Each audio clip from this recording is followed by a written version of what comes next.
বাসরাতটা একটু বুঝিয়ে বলবেন। সেটা আর কি বুঝিয়ে বলবো, এক এক এলাকাতে এক এক রকম হয়। আমাদের দেশে তো আসলো, তারপর মা চাচিরা বাসর ঘর বানায়, তারপরে কনেকে সুন্দর করে সাজায়। হ্যাঁ, সাজাতে হবে, এই কথাই ঠিক, তবে ভাবিরা সাজাবে না। তার নখে নেইল পালিশ দিতে হবে না। নেইল পালিশ দেওয়া ইহুদি খ্রিস্টানদের পতিতালয়ের মেয়েদের বৈশিষ্ট্য। কনেকে সাজাতে হবে, এই কথাই ঠিক। আয়েশা রাদিয়াল্লাহু তাআলা আনহা বলেন, আমি আমার বান্ধবীদের সাথে একদা দোলনায় খেলাচ্ছিলাম। দোলনায় একদিকে আমরা আছি কিছু বান্ধবী, একদিকে কিছু বান্ধবী আছে, একদিক উঁচু হলে একদিক নিচু হয়। আমরা খেলাচ্ছিলাম, আমার মা আমাকে ডাকলেন, আমি দৌড়িয়ে আসলাম। তো আমার গায়ে কিছু ধুলাবালি লেগেছিল, এগুলো আমার মা একটু মুছে দিলেন, দিয়ে নিয়ে গেলেন একটা ঘরে। দেখি সেখানে আনসারীদের মহিলা। ব্যাপারটা বুঝলাম না, ওখানে কেউ নাই, শুধু আনসারীদের মহিলা। আনসারী মহিলারা আমাকে সুন্দরী করে সাজালো। অন্য এক বর্ণনাতে এসেছে, আসমা বিনতে ইয়াজিদ বলছে, কাইয়ান্ত আয়েশাতা লিরাসূলিল্লাহ সাল্লাল্লাহু আলাইহি সাল্লাম, আমি আয়েশাকে সুন্দরী করে সাজালাম আল্লাহর নবীর জন্য। কি দিয়ে সাজালেন? যা দিয়ে চলে সবই দিলেন, আসকারা মাস্কারা যা আছে, পাউডার টাউডার যা আছে, তবে নেইল পালিশ নয়, আর টিপ নয়। টিপ হচ্ছে হিন্দুদের হিন্দু মেয়েকে বিবাহ করার 10টা পদ্ধতি আছে, তার একটা হলো রাক্ষসী বিবাহ। মেয়ের বাপ বিবাহ দিবে না, ছেলে বিবাহ করবেই, তো জোর করে যদি কপালে টিপ দিতে পারে তাহলে বিবাহ হয়ে গেছে। তো কপালে টিপ দেওয়া প্রথা এসেছে হিন্দুদের পক্ষ থেকে, যার কারণে কোনো মুসলিম মহিলা কপালে টিপ দিতে পাবে না। আর নখে নেইল পালিশ দিতে পাবে না, এই জন্য যে পতিতালয়ের ইহুদি খ্রিস্টানদের পতিতালয়ের মেয়েদের বৈশিষ্ট্য নখে নেইল পালিশ দেওয়া। ইহুদি খ্রিস্টানদের পতিতালয়ের মেয়েদের বৈশিষ্ট্য হচ্ছে নখে নেইল পালিশ দেওয়া। মুসলিম মহিলারা হাতের নখে পায়ের নখে মেহেদি দিবে, জরুরিভাবে দিতেই হবে। সব মহিলাকে দিতে হবে, হাতের নখও দিতে হবে, পায়ের নখও দিতে হবে, দিতেই হবে, জরুরি। পুরুষের দেওয়া হারাম। তো সুন্দরী করে সাজালো আমাকে, তারপর একটা ঘরে নিয়ে গেল। সকাল 8:30 9টার সময় দেখি ঘরে কেউ নেই, শুধু আল্লাহর নবী। বিষয়টা আমি বুঝতে পারলাম না ব্যাপারটা কি। আমার মা আমাকে ভেতরে নিয়ে গিয়ে ছেড়ে বের হয়ে চলে আসলেন। আমি খুব চিন্তিত, আমি তো এরকমভাবে কোনো সময় আল্লাহ রসুলকে দেখিনি, ঘটনা তো আমি জানি। তো একটু পরে দেখলাম একজন মহিলা আসমা বিনতে ইয়াজিদ এক গ্লাস শরবত নিয়ে আসলো। তো নিয়ে এসে আমাকে বলছে, আয়েশা গ্লাসটা নাও, রসুলের হাতে দাও। তো আমি তো লজ্জা পেয়ে গেলাম, আমি তো আল্লাহ রসুলের হাতে কোনোদিন কিছু দিইনি। তো আমাকে ধমকায় বলছে, দাও রসুলের হাতে দাও। তো আমি গ্লাসটি আমি আল্লাহ রসুলের হাতে দিলাম, উনি পান করলেন। তারপরে আমাকে বলছেন আল্লাহ নবী যে তুমিও পান করো। আমি একটু করলাম, তারপর বলছেন যে গ্লাসটা আসমাকে দাও। তারপর আসমাকে দিলাম। তো দেখলাম আসমা ওখানে মুখ লাগিয়ে শরবতটা পান করলো, যেখানে রাসূল সাল্লাল্লাহু আলাইহি ওয়াসাল্লাম মুখ লাগিয়ে শরবতটা পান করলেন। তারপরে এ পর্যন্ত এখানে শেষ। অন্য হাদিসে এখন কি বলতে হবে? অন্য হাদিসে ঢোকে মাথায় হাত দিয়ে দোয়া পড়তে হবে, আল্লাহুম্মা নাসআলুকা খাইরাহা ওয়া খাইরা মা জাবালতা আলাইহি ওয়া আউযু বিকা মিন শাররি মা জাবালতা আলাইহি। আল্লাহ, এই স্ত্রীর মধ্যে যে কল্যাণ আছে সে কল্যাণ চাচ্ছি, একে যে কল্যাণ দিয়ে সৃষ্টি করা হয়েছে সেটা চাচ্ছি, আর এর ভিতরে যে খারাপ আছে, বেঢঙ্গা নীতি বেহায়াই, এটা থেকে তোমার কাছে বাঁচতে চাচ্ছি। যে বেহায়াই দিয়ে বোকামি দিয়ে একে সৃষ্টি করা হয়েছে সেটা থেকে বাঁচতে চাচ্ছি। তারপরেরটা দূরে কাজ সালাত, তারপরে দাম্পত্য জীবন, এটা হলো বাসর রাতের সময়। তো রাত 12টার সময়তে বাসর রাতে গেছে, এদিকে 4টা 4:30 5টায় আজান হয়ে গেছে, তাহলে মোটামুটি 4.5 ঘন্টা 5 ঘন্টার সময় হলো বাসর রাতের সময়। এইটুকু হলো ভালো মানুষের কবরে থাকার সময়সীমা। বিচারের মাঠ কতক্ষণ? বিচারের মাঠ হলো 1 ওয়াক্ত ফরজ সালাত আদায় করতে যত সময় লাগে। একজনের বিচারের সময়সীমা হলো, একজন ভালো মানুষের বিচারের সময়সীমা হলো 1 ওয়াক্ত সালাত আদায় করতে যত সময় লাগে। ধরে নি মাগরিব 7 মিনিট, ধরে নি জোহর 7 থেকে 10 মিনিট, এই সময়ের মধ্যে একজন ভালো মানুষের বিচার হয়ে যাবে। আর যদি মানুষটা জালেম হয়, জোর করে জমি দখল করে থাকে, আর যদি দলীয় দাপটে কাউকে জেলে দিয়ে থাকে, দলীয় দাপটে যদি আব্দুর রাজ্জাক বিন ইউসুফের বক্তব্য বন্ধ করে থাকে, একদিন যদি বিচার লেট হয় তাহলে 50,000 বছর, যদি 3 দিন লেট হয় তাহলে 1.5 লক্ষ বছর পরে বিচার হবে। ও নিজেই জানে না বিচার কাকে বলে।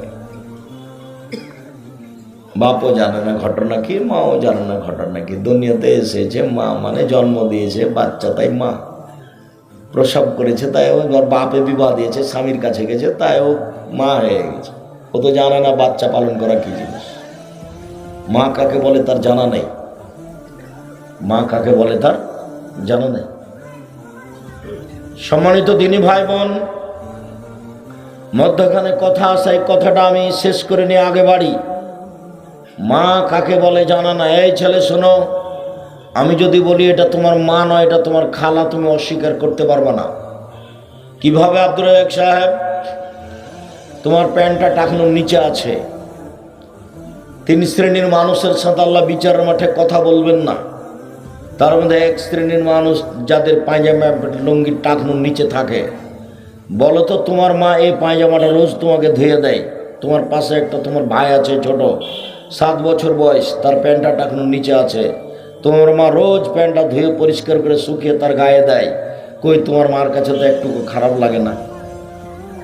তোমার বোন এখন এখানে দাঁড়িয়ে আছে, তোমার মায়ের পাশে ক্লাস 10-এ পড়ে, পাঞ্জার চুল নিয়ে হেঁটে বেড়াচ্ছে, ক্লাস 10-এ পড়ে, গল্প করছে জোহর থেকে। তোমার মা আছে, কথা কে বললো না? তোমার মা থাকলে এটাও করতে পারে? বুঝতে পারোনি মা কাকে বলে? এটা তোমার মা না, এটা তোমার খালা, নইলে তোমার সৎ মা। মা হলে 4টা জিনিস লাগে, এটুকু দেখি আগে বাড়ি। এই ছেলে বসো। উপস্থিত বৈঠকের মুসলিম বোন, আপনি একটু কথা খেয়াল করে শোনেন। এই মেয়ে, কথা বলছো কেন? তোমার লজ্জা হয় না, শরম হয় না কেন? আমি কথা বলছি, তুমি হিসাব পাও না? উপস্থিত বৈঠকের মুসলিম বোন, আপনাকে আমি অনুরোধ করছি, আর একজন মহিলা যদি আপনার গায়ের উপর দিয়ে চলে যায়, তবে আপনি মুখ খুলবেন না, মুখখান বন্ধ করে রাখেন। আপনার স্বামী কাপুরুষ, তারই ফাঁকে তো আপনি চিল্লাতে শিখেছেন। ঢং ঢং করে এসেছেন, ডোডো করে, আবার ঢং ঢং করে চলে যাবেন। শরমও নাই, লজ্জাও নাই। গল্প করতে করতে আসেন, গল্প করতে করতে চলে গেলেন। আপনার বাপও কাপুরুষ, আপনার স্বামীও কাপুরুষ। আপনার স্বামী একটা ঘৃণিত পুরুষ। স্বামী হলে ক্ষমতা লাগে। চোখ যেভাবে ঘুরে বউ সেভাবে চলে, তার নাম ক্ষমতা। চোখ যেভাবে ঘুরে বউ সেভাবে চলে, তার নাম ক্ষমতা। বউ পালন করলে ক্ষমতা লাগে। আল্লাহ রাসূল বলছেন, ইয়া মাশারা শাবাব মান ইসতাতা মিনকুম বাত ফালা তাজাওয়াজ। এই যুবকদের শোনো, বিবাহ করলে আগে ক্ষমতা লাগবে, তারপরে বিবাহ। ক্ষমতা মানে পেশাবখানা, পায়খানা, মোহ, শারীরিক ক্ষমতা, কন্ট্রোল ক্ষমতা, সব যখন থাকবে তখনও বিবাহ করবে। যদি ক্ষমতা না থাকে তাহলে তাকে রোজা থাকতে হবে। আল্লাহ নবী বলছেন, রোজা থেকে থেকে থেকে থেকে ও তার যৌবনকে ধ্বংস করে দেবে, বিবাহ করতে পারবে না। যার মেয়ে ক্লাস 10-এ পড়ে, এখানে মাথায় কাপড় দিয়ে নাই, ওকে হিন্দুর মেয়ে, ওকে ইহুদি খ্রিস্টানের মেয়ে, তো মাথায় কাপড় দিয়ে নেই কেন? ওর বাপ আছে, ওর ভুল কথা, ওর বাপ নেই। ওর মা আছে, এটা ভুল কথা, ওর মা নেই। বাপ মাকে শুধু ইনকামের জন্য আর ভাত রান্না করে খাওয়ার জন্য, ইনকাম আর ভাত রান্না আল্লাহ রাসূল ওভাবে বলেননি। একে লালন পালন করতে হবে, এই কথা বলেছে। ওকে লালন পালন করতে হবে, ওকে দেখাশোনা করতে হবে। বাপেরটা আগে বলি, তারপর মায়েরটা বলছি। বাপ, মান ওয়ালাদা লাহু ওয়ালাদুন, যে বাপের ছেলে মেয়ে জন্ম নিবে, ফালিহিসান ইসমাহু, সে যেন একটা সুন্দর নাম রাখে। নাম রাখতে হবে, 7 দিনের দিন আকিকা করতে হবে, 7 দিনের দিনই করতে হবে। 14 দিনও হবে না, 21 দিনও না। পৃথিবীর সবাই যদি বলে তবুও হবে না। আমি 26 বছর থেকে ফতোয়া লিখে 2 হাত দিয়ে, কতদিন থেকে? 26 বছর থেকে। হোমসি খালি মুখে বললে হবে না, তোবা করে আবার ফিরে যেতে হবে। গায়ের জোরে কিছু চলে না। 6 বছর থেকে নিজে ফতোয়া বোর্ড পরিচালনা করি। আমার সামনে বসে থাকে দেশ বিদেশের বড় বড় বিদ্বান, যাদের বিদেশি শিক্ষক, যাদের এক একজনের বেতন 70-80 হাজার করে, যেগুলো জামিয়া সালাফে ডাঙ্গিপাড়া পাওয়া রাজশাহীতে অবস্থান করেন, যাদের থাকা খাওয়া ভিন্ন। জামিয়া সালাফের শিক্ষক শিক্ষিকাদের বেতন লাগে প্রতি মাসে 30 লক্ষ। প্রতি মাসে 30 লক্ষ বেতন লাগে। জামিয়া সালাফে এদেশের ব্যতিক্রম প্রতিষ্ঠান। এদেশের প্রত্যেকটা আহলে হাদিসের জানের প্রতিষ্ঠান জামিয়া সালাফিয়া। ওটা আগে, তারপর একটা নিজেরটা। সবাইকে খেয়াল করতে হবে, আমার প্রতিষ্ঠান জামিয়া সালাফিয়া, বাড়িটা আমার, তবে আমার যেটা নিজস্ব জানের যান যেটা জামিয়া সালাফিয়া। এই দেশের বাংলা, ইংরেজি, আরবি উন্নত মানের শিক্ষা দেওয়ার ব্যতিক্রম মাধ্যম জামিয়া সালাফিয়া, যেখানে শহ শহ হাজার হাজার ছেলে মেয়ে পড়াশোনা করে, যেখানে শহ শহ শিক্ষক শিক্ষিকা। ডাঙ্গিপাড়া 26 বিঘা জমির উপরে ছেলে শাখা, আর রূপগঞ্জ নারায়ণগঞ্জে 51 বিঘা জমির উপরে প্রতিষ্ঠান। মার্চের 2-3 সম্মেলন, একদিন যা দেখে আসবেন, ভুল করে এদিকে চলে যাবেন। একটা লোক ব্যাগ বোকচা নিয়ে অনেক দূর যেতে প্রস্তুত, কিন্তু জামিয়া সালাফিয়া দেখেনি। কলকাতায় যে না দেখেছে সে তো মায়ের গর্ভে আছে, জামিয়া সালাফিয়া যে না দেখেছে সে তো মায়ের গর্ভে আছে। এইভাবে নিয়ে যেতে, ওইটা নয়। মৌলানা শেহাবুদ্দিন সুন্নি মারা গেছেন, আন্দোলনের একজন বড় মৌলানা ছিলেন। তিনি একদিন বলছেন, কলকাতা যে না দেখেছে সে তো মায়ের গর্ভে আছে। জামিয়া সালাফিয়া চোখে না দেওয়া পর্যন্ত কিছু ভাবা যাবে না। এদেশের ব্যতিক্রম প্রতিষ্ঠান জামিয়া সালাফিয়া। সম্মানিত দিনী ভাই বোন, যেটা বলছিলাম, এক, ছেলে মেয়ে জন্ম নিলে সুন্দর নাম রাখতে হবে। 2, ফায়জা বালাগা ফালি জব্বে জহু, বড় হলে বিবাহ দিয়ে দিতে হবে। অলিয়তে বহু, 2, তাকে শিষ্টাচার শিখাতে হবে। শিষ্টাচার, এটা বাপের কাজ। বিদ্যা শিষ্টাচার শিখাতে হবে। 2, 3, ফায়জা বালাগা ফালি জব্বে জহু, বড় হলে বিবাহ দিয়ে দিতে হবে। ফায়জা বালাগা ফালি জব্বে জহু, যদি বিবাহ না দেয়, সে যদি কোনো পাপ করে, সে পাপ তার বাপের হবে। আমি এই কথা বলিনি, আমি অনুবাদক। এটা হলো বাপ। নাম রাখতে হবে, শিষ্টাচার শিখাতে হবে, বিবাহ দিয়ে দিতে হবে। বাপকে নাম রেখেছে লিটন, এটা বাপ, এটা সুন্দর নাম হলো। ওকে তোবা করতে বলতে আমার বাপ হওয়া ভুল হয়েছে। আমি এই মনে তোবা করিয়া বলিতেছি যে আস্তাগফিরুল্লাহ ওয়া আতুবু ইলাইহি, আমার বাপ হওয়া ভুল হইয়াছে, আমার বাপের নাম, আমার বেটার নাম লিটন। ও নিজে বলুক যে আমার বেটার নাম লিটন, ভালো হয়েছে। কেন বলবো? এটা বাপ নাকি? আপনি মনে কষ্ট, আপনাকে আমি কষ্ট দিতে এসেছি, এমনভাবে আপনাকে কথা বলতে এসেছি, 20 বছর পরে যেন আপনার মনে থাকে যে এখান থেকে যাবে কেটে ছিঁড়ে চলে যাবে। এটা আমি চাচ্ছি, আপনাকে বলতে হবে আমার ছেলের নাম লিটন এবং ভালো নাম, এটা বলতে হবে। নইলে বলতে হবে ভুল হয়েছে আমার। কোন সাহস আপনি কথা বলেন? আমি আব্দুর রাজ্জাক বিন ইউসুফ, আমার জীবনে আমি কোনোদিন অপ্রয়োজনীয় বাক্য ব্যবহার করিনি 32 বছরে। আব্দুল্লাহ, আব্দুর রহমান, আব্দুর রহিম, আব্দুল হামিদ, আব্দুল গাফফার, আব্দুল সাত্তার, এগুলো নাম। ইউসুফ, ইসমাইল, ইয়াকুব, ইয়াহিয়া, ইদ্রিস নবীগণের নাম। আল্লাহর নবী বলছেন ইব্রাহিম নবীগণের নাম রাখো, আল্লাহর গুণবাচক নাম রাখো। তো লিটন কোনটা? একটা কাঠ রাখতেন, সেটা ভালো ছিল। কাঠ, আমার ছেলের নাম কাঠ। আল্লাহ রাসূলের কথাটা আবার দেখেন, মান ওয়ালাদাহু ওয়ালাদুন, কারো যদি ছেলে মেয়ে জন্ম নেই, ফাল ইহসান ইসমাহু, এটা আদেশবাচক শব্দ। সে যে তোর ছেলে মেয়ের নাম সুন্দর নাম রাখে। কি সুন্দর! খালি বিবেচনা অন্যের কাছে দিলেই হবে, দিনরাত খালি নির্বাচন করে বেড়ালেই হবে। মুখের চরিত্র ফুলের মতো পবিত্র। আর বক্তব্য বন্ধ করো। 2, 3, অলিয়তে বহু, তাকে শিষ্টাচার শিখাতে হবে। বিদ্যা, চাল চলন, আচরণ, কথাবার্তা বাপ মাকে দিনরাত দেখতে হবে। বিবাহ দিয়ে দিতে হবে। যদি বিবাহ না দেয় তাহলে পাপ তার বাপের হবে। অনুবাদ। এবার মায়ের কাছে চলেন। এই ছেলে, এক খেয়ালে চেয়ে থাকবা, কথা বলবে না। উপস্থিত বৈঠকের মুসলিম বোন, আপনি একটু লজ্জা করেন, আপনি একটু শরম করেন, আপনি একটু হায়া করেন, আপনি কথা বলা বন্ধ করেন। আপনাকে বলছি, জাবের রাদিয়াল্লাহু তাআলা আনহু বলেন, আমরা একদা আল্লাহ রাসূলের সাথে যুদ্ধ করে আসছিলাম, মদিনায় ঢুকবো।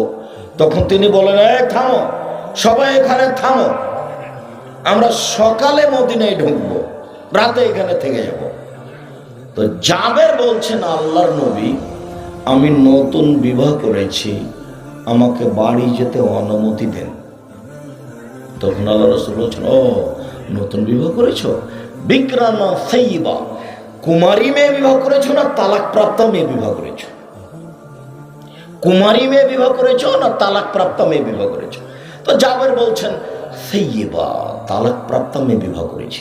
ওর বিবাহ হয়েছিল, ওর স্বামী তাকে তালাক দিয়ে দিয়েছে, আমি তাকে বিবাহ করেছি। তখন আল্লাহ রাসূল বলছেন, হাল্লা বিক্রাম তোলায় বহা তোলায় বোকা, তুমি কুমারী মেয়ে কেন বিবাহ করলে না? তুমি তার সাথে খেলতেও, তোমার সাথে খেলতো। তুমি অবিবাহিতা মেয়ে কেন বিবাহ করলে না? তুমি তার সাথে খেলতেও, তোমার সাথে খেলতো। তুমি কুমারী মেয়ে কেন বিবাহ করলে না? তুমি তার সাথে খেলতো, তোমার সাথে খেলতো। আচ্ছা যাক, আল্লাহ নবী এ পর্যন্ত বললেন। দেখি জাবের কি বলছেন। জাবের বলছেন, আল্লাহ নবী শোনেন, আমার বাপ উহুদের যুদ্ধে শহীদ হয়েছেন 6 জন মেয়ে রেখে। আমার 6টা বোন আছে। আল্লাহ নবী শোনেন, আমার পিতা উহুদের যুদ্ধে শহীদ হয়েছেন, 9 জন মেয়ে রেখে মারা গেছেন। আমার 9টা বোন আছে। এক বর্ণনায় 6টা, এক বর্ণনায় 9টা। আল্লাহ নবী শোনেন, আমার পিতা উহুদের যুদ্ধে শহীদ হয়েছেন, 6 জন মেয়ে রেখে গেছেন। আমার 6টা বোন আছে। 9 জন মেয়ে রেখে গেছেন, আমার 9টা বোন আছে। আমি আমার বোনদের সমবয়সের মেয়েকে বিবাহ করিনি 4টা কারণে। এটা হলো মায়ের কারণ।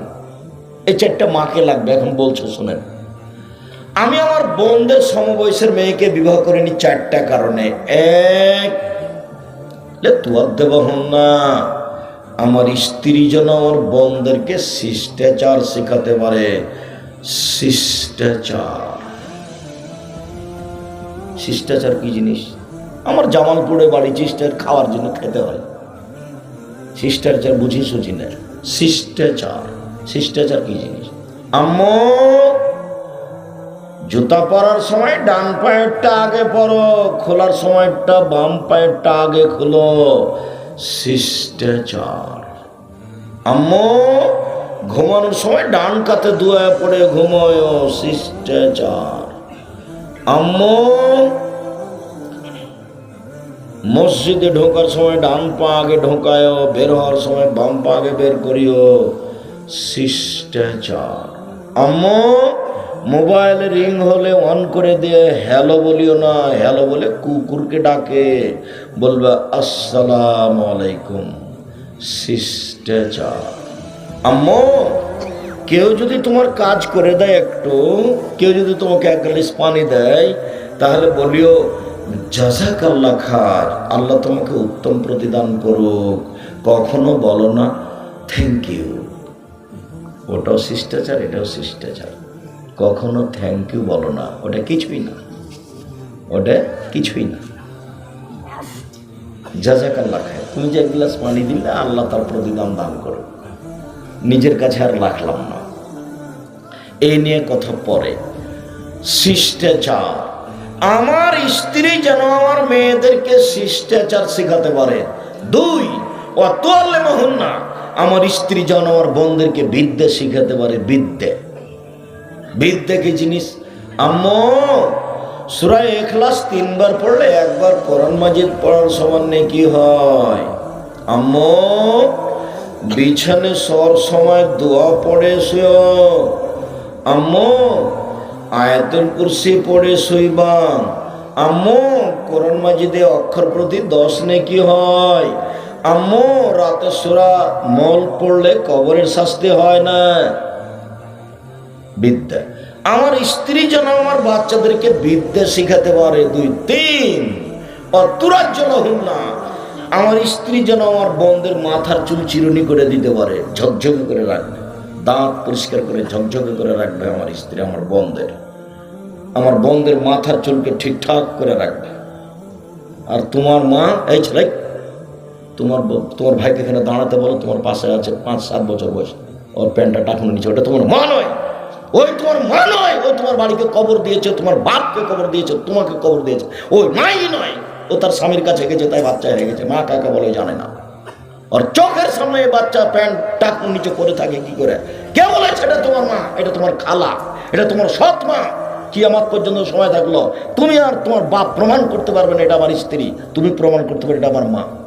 আমি আব্দুর রাজ্জাক বিন ইউসুফ প্রমাণ করে গেলাম এটা তোমার খালা, এটা তোমার সৎ মা।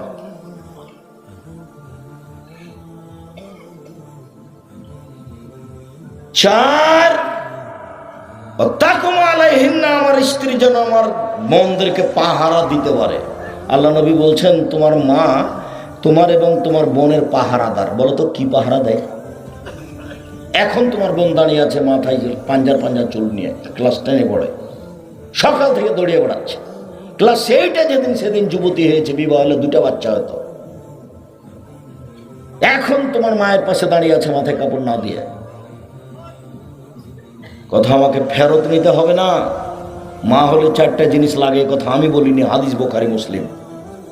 আল্লাহর নবী আমার বোনদের সমবয়সের মেয়েকে আমি বিবাহ করিনি আমার বোনদের লালন পালনের কারণে।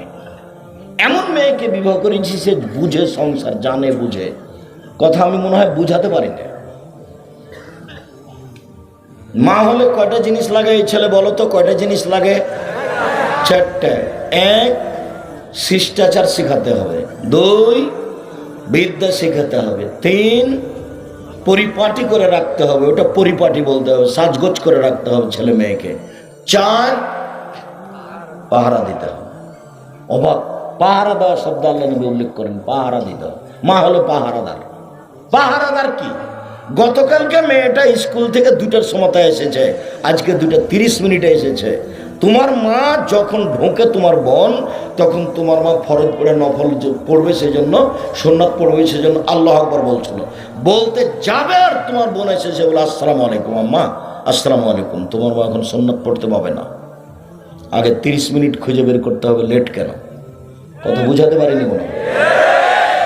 ওই সুন্নাত লাগবে না, ওই সুন্নাতের প্রয়োজন নাই, ওটা তো মান বাড়ানোর জন্য, আর এটা আদেশ। 30 মিনিট তাকে খুঁজে বের করতেই হবে। লেট কেন 30 মিনিট? কোথায় আটকেছে, কোথায় কথা বলেছে, কার সাথে কথা বলেছে, প্রত্যেক দিন খাতা পরীক্ষা করতে হবে, খাতায় কি লেখা আছে। মোবাইল তো আশাই করা যায় না, মোবাইল তো বহু খারাপ। মোবাইলে খালি ল্যাংটা মেয়ে নাচে। তোমার মোবাইলও নাচে, তোমার বোনের মোবাইলও নাচে, তোমার বাপের মোবাইলও নাচে। আব্দুল্লাহ সাহেব ওভাবে কষ্ট দিও না, আমার কিছু করার নেই, যেটা নগদ সেটা বলছি,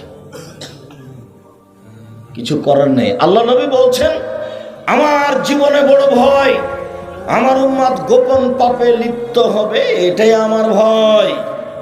আমার জীবনে বড় ভয়। পৃথিবীর মানুষ শুনে রেখো, আমি জাতির উদ্দেশ্যে বলে যাচ্ছি, আমার উম্মত গোপন পাপে লিপ্ত হবে, এটাই আমার ভয়। দিন রাত মোবাইলে জেনা হচ্ছে, দিন রাত গোসলখানাতে গিয়ে জেনা করছে। ছেলে আছে জামালপুরে, মেয়ে আছে লন্ডনে, এখানে জেনা হচ্ছে। সম্মানিত তিনি ভাই বোন, যা আমি বলে গেলাম এখানে তা মনে রাখার জন্য অনুরোধ রইল। এবার একটু বলে রাখি, স্বামী কাকে বলে, মা কাকে বলে বললাম, স্বামী কাকে বলে এটা বলে দিয়ে আগাই। স্বামী কাকে বলে? স্বামী মানে 5টা জিনিস লাগে। স্বামী মানে 5টা জিনিস লাগে। 1, আতে মমতায়ন্তা, যে মানের খাচ্ছ বউকে সে মানের খাওয়াবা। 2, ফাকসুহামত্তা সায়দা, যে মানের কাপড় পরছো বউকে সে মানের পরাবা। 3, অলা তুকাব্বে, কটু কথা বলবা না। স্ত্রীকে গালি দিতে হয় না, মারতে হয় না, নিন্দা করতে হয় না। মারতে হয় না মানে সব সময় মারতে হয় না, প্রয়োজনে তো মারতে হবেই। তার পরের বাক্যটা দেখেন, 3 নম্বর, কটু কথা বলতে হয় না, মানে ওকে আদর করতে হয়, ওকে ঘেরে রাখতে হয়, ওকে ঢেকে রাখতে হয়, ওকে ময়মনসিংহ জেলা অন্তর্গত জামালপুরের মতো করে বাড়িঘর বানাতে হয়। কিভাবে? ওইটা ভেতর বাড়ি, এটা বাহির বাড়ি। বাহির বাড়িতে থাকে রাখাল কিষান, আর ভিতর বাড়িতে থাকে বউ বেটি, তার নাম জামালপুর। জামালপুর থেকে আগে যখন যাবে ময়মনসিংহ, তখন বাড়ি ঘর হলো সাতক্ষীরার মতো, ওইদিকে একটা ঘর, এদিকে একটা ঘর, মধ্যে গরুর গাড়ির রাস্তা। ওটা আবার কেমন জীবন আমি বুঝতে পারি না। ময়মনসিংহের কোনো বাড়িতে যদি আমি সপরিবারে আসি, তো আমরা মনে করবো এটা ট্রেন স্টেশন।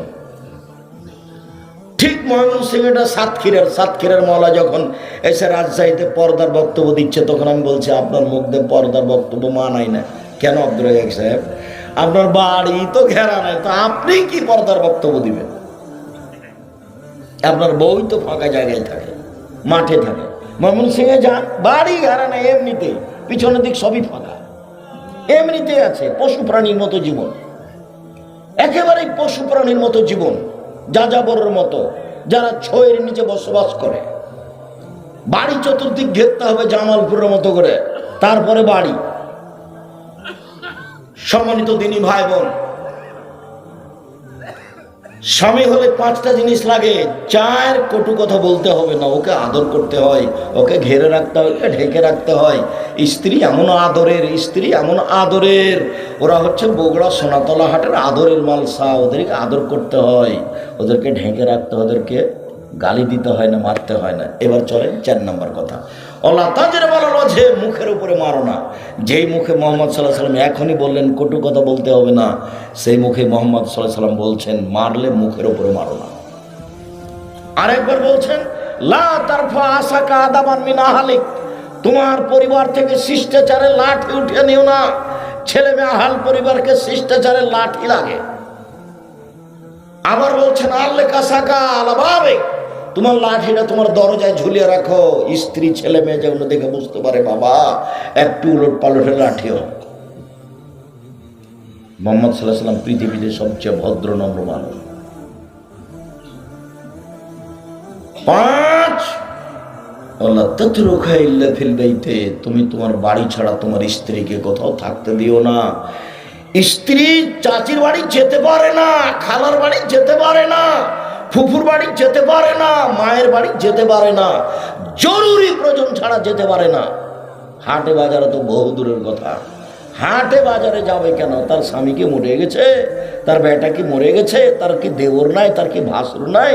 তার কি বাপ নাই? তার কি শ্বশুর নাই? ও কি দুনিয়াতে একাই আছে? কেন যাবে হাটে বাজারে? মোহর দিয়েছেন আপনি, আর সারাদিন লোকে মারে ধাক্কা, খারাপ লাগে না? একবার তরকারির লোকটার সামনে দাঁড়াই, একবার চাউলের লোকটার সামনে দাঁড়াই, আর ব্যাগ নিয়ে আপনার বউ হেঁটে বেড়ে, আপনাকে খারাপ লাগে না? আর একবার রিক্সায় উঠে একবার মানুষের সাথে ধাক্কা খাই, কিভাবে সংসার চলে আল্লাহ ভালো জানে। আমাদের যদি এরকম কোনোদিন একদিন ঘটে যায় তাহলে অজ্ঞান হয়ে যাবো। ইন্না লিল্লাহি ওয়া ইন্না ইলাইহি রাজিউন। স্বামী হলে 5টা জিনিস লাগে। 1, যে মানের খাচ্ছেন সে মানের খাওয়াবেন। 2, যে মানের পড়ছেন সে মানের পড়াবেন। 3, কটু কথা বলবেন না। 4, মুখের উপরে মারবেন না। 5, নিজের বাড়ি ছাড়া কোথাও থাকতে দিবেন না, যেতে দিবেন না, জরুরি ছাড়া কোথাও যাবে না। বিবাহের বাড়িতে যাওয়ার প্রশ্নে আসে না, বিবাহের বাড়ি গেলে স্বামীর সংখ্যা বেশি হয়ে যাবে, অতগুলো প্রশ্ন আসে না। পুরুষের পরিচয়তে বসবাস করেন, 2 দিন আছেন দুনিয়াতে, চলে যাওয়ার জন্য আছি, আজ হোক আর কাল হোক। যেহেতু চলে যাওয়ার জন্য আছি তাহলে অস্থায়ী আছি। আল্লাহ রাসূল বলছেন কুন ফিদ দুনিয়া কান্নাকা গরীব ও আবর সাবিল উদ নাফসাক মিন আলিল কবরে। পৃথিবীর মানুষ যতক্ষণ দুনিয়াতে আছো ততক্ষণ নিজেকে পথিক মনে করো। পথিক, রাস্তায় চলছে একটা লোক, চলতে চলতে একটু ক্লান্ত হয়েছে, তো গাছের ছায়া দাঁড়িয়েছে, তো গাছের ছায়া ও লোকটা থেকে যাবে না একটু পরে চলে যাবে? একটু পরে চলে যাবে। তো যতক্ষণ আপনি থাকলেন ততক্ষণ আমি আর আপনি দুনিয়াতে। বোঝা গেল না কথা? মনে হয় আপনি চলছিলেন, চলতে চলতে ক্লান্ত হয়েছেন, রাস্তায় একটা গাছের নিচে ছায়াতে দাঁড়িয়েছেন। বলেন তো এখানে থেকে যাবেন না একটু পরে চলে যাবেন? তো এইখানে থাকা যতটুকু, আমার আর আপনার দুনিয়াতে থাকা ততটুকু। আর আমি হচ্ছি আর আপনি হচ্ছেন এই যে লোকটা যাচ্ছে। হাদিস বুখারী মুসলিম। কুন ফি দুনিয়া কান্নাকা গরীব আও আবরু সাবিল। তুমি একজন অপরিচিত মানুষ, আর নাহলে তুমি পথিক। তুমি একজন অপরিচিত মানুষ, নাহলে তুমি একজন পথিক। তোমাকে কেউ চিনে না, তুমি এমনিতে দুনিয়া আছো। আর যদি কেউ দেখায় এই তো এই সেদিন যেন কোথায় ওই নেতৃত্ব স্থানীয় লোকগুলো একজন একজনের এত প্রশংসা করলো, তা আমারও একটু লম্বা প্রশংসা করলো। তখন আমি আমার কথা বললাম, আমার নাম আব্দুর রাজ্জাক আর আমার বাপের নাম ইসুফ, অন্য কিছু লাগে না আমার। আর আল্লাহ রাসূল বললেন যে কেউ যদি কারো মুখের সামনে প্রশংসা করে তাহলে 2 দিকে 2টা বলেছেন, যে করছে ওর মুখের উপরে মারো, মাটিদের মুখখান কে করে দাও। যে প্রশংসা করছে বলছে মানে কি অমুক নেতা এত এই সেই কি যে করেছে, সারা পৃথিবী দখল করেছে। আল্লাহ রাসূল বলছেন যে প্রশংসা করছে তার মুখের উপরে মাটি মারো। আবার বলছেন যে যার প্রশংসা করা হলো তাকে একবার ধ্বংস করে দেওয়া হলো, তার পিঠের দাড়ি ভেঙে দেওয়া হয়েছে, তার গলা কেটে দেওয়া হয়েছে।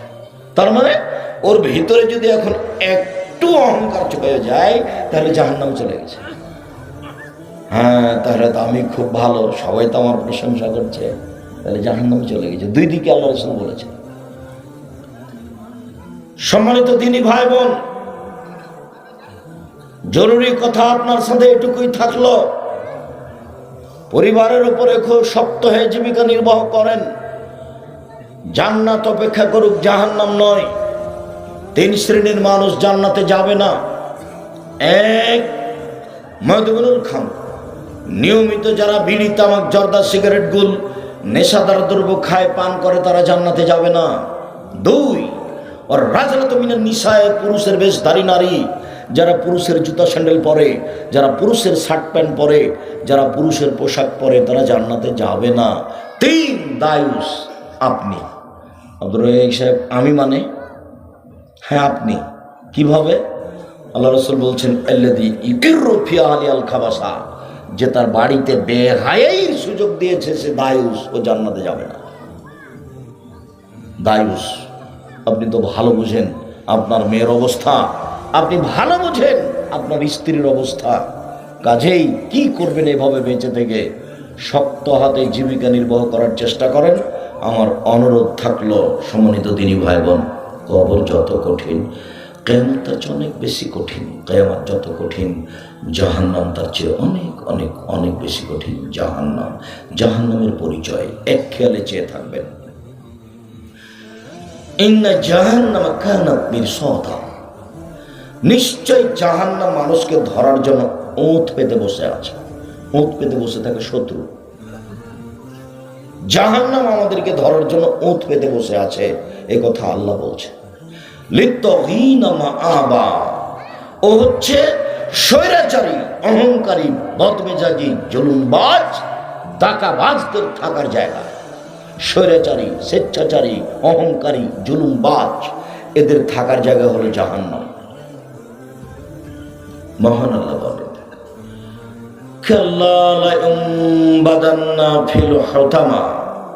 অবশ্যই অবশ্যই তাকে, কখনো নহে, অবশ্যই অবশ্যই তাকে চূর্ণ বিচূর্ণকারী হোতামা নামক জাহান্নামে নিক্ষেপ করা হবে।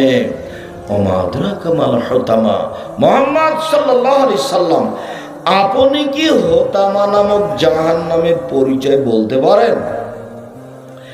আপনি কি জানেন হোতামা নামক জাহান্নাম কাকে বলে? আমি বলি, নারুল্লাহিল মুকাদা, তা হচ্ছে জ্বলন্ত উত্তপ্ত আগুন। জাহান্নাম বলতে আগুনের টুকরা, জাহান্নাম বলতে এক খণ্ড আগুন। মহান আল্লাহ বলেন,